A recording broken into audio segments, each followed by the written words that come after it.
À mon avis, d'une reprise sérieuse de la négociation. Alors précisément, vous parlez d'un rapprochement entre les Américains et les Iraniens. Il fut un temps où l'Iran n'était justement pas le grand Satan atomique des États-Unis et vice-versa. Ce temps, c'était le temps du Shah.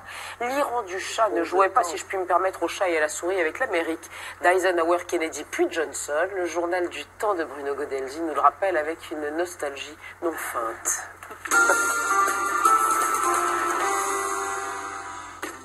Le nucléaire iranien est la bête noire des États-Unis. Mais l'inverse est tout aussi vrai. Pour l'Iran, l'Amérique est le grand Satan. Pourtant, il y a plus de 50 ans, c'est ensemble qu'ils se sont lancés dans l'aventure nucléaire. Iran, 1957. Les États-Unis sont très proches du Shah d'Iran, Mohammad Reza Pahlavi. La CIA l'a soutenu 4 ans auparavant lors de sa prise de pouvoir contre Mohamed Mossadegh. Nous sommes en pleine guerre froide et les États-Unis ont désormais un allié fiable, un partenaire pour monter une collaboration nucléaire à usage rigoureusement civil dans le cadre d'un programme baptisé Atoms for Peace.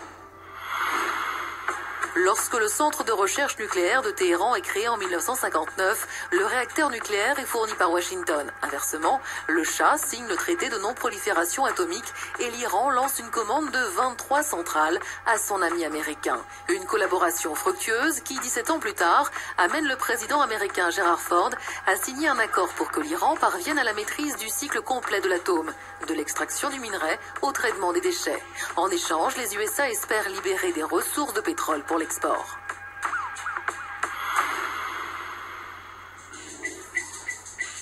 En fait, tant que les républicains sont au pouvoir jusqu'en 1977, Paul Wolfowitz, Dick Cheney, adjoint du président, ou même Ronald Rumsfeld, secrétaire à la défense, ne dénoncent pas le programme nucléaire iranien. Cela viendra plus tard, car à l'époque, la révolution islamique de 79 n'a pas encore éclaté, et les USA ne craignent pas de voir le programme atomique pour la paix se muer en programme pour la guerre.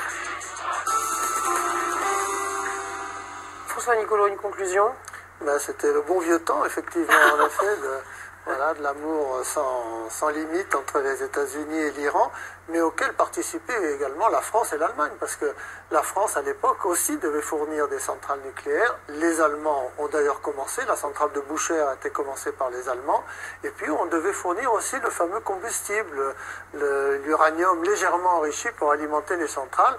Le Shah avait pris une participation à Eurodif. Enfin, tout ceci s'est effondré au moment de la Révolution. Voilà, on en est là aujourd'hui, on n'arrive pas à reconstruire en effet cette belle collaboration. Bernard Ourcade, on se souvient du film de Stanley Kubrick, Dr Folamour, où Peter Sellers pétait un plomb, voulait faire sauter la planète entière comme une patate sautée. Ça n'arrivera pas?